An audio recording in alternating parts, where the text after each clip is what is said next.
কত বৃষ্টি হইতেছে, কত পানি জমছে বৃষ্টিতে।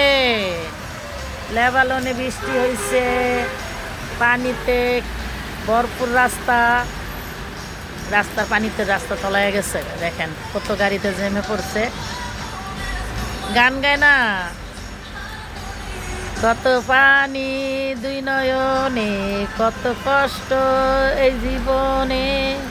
দেখেছেন আমাকে কত কষ্ট, আমাকে পানি রাস্তায় ভরা, বৃষ্টির পানিতে রাস্তা ভরা, আর কষ্ট আমাগো এই বৃষ্টিতে কাজ করতে হয় লাভালনে। আর কতজনে তো আমাকে কত কিছু কয়, আমাকে কত ভাইয়েরা কত বোনেরা কত কিছু বলে আমগরে। আর আমরা তো কত কষ্টে জীবন কাটাই, কত কষ্টে বিদেশে প্রবাসেতে থাকি, টাকা কামাই, মনে করে টাকা খালি হাওয়ায় উড়িয়ে আসে। এইভাবে এই বৃষ্টি দিয়ে এই পানি দিয়ে কষ্ট করে এই শীতের মধ্যে কাজ করে টাকা আনি, বুঝছেন। তারপরে এই টাকা বাংলাদেশে দেই, পরিবারে খায়, পরিবারে বাঁচান লাগে, পরিবার দেখন লাগে। আপনারা তো কত কিছু মন্তব্য করেন, কত কিছু ভাবেন, কত খারাপ খারাপ কথা বলেন। একবার আমাকে কষ্টের কথা ভাবেন, দেখেন তো, দেখেছেন।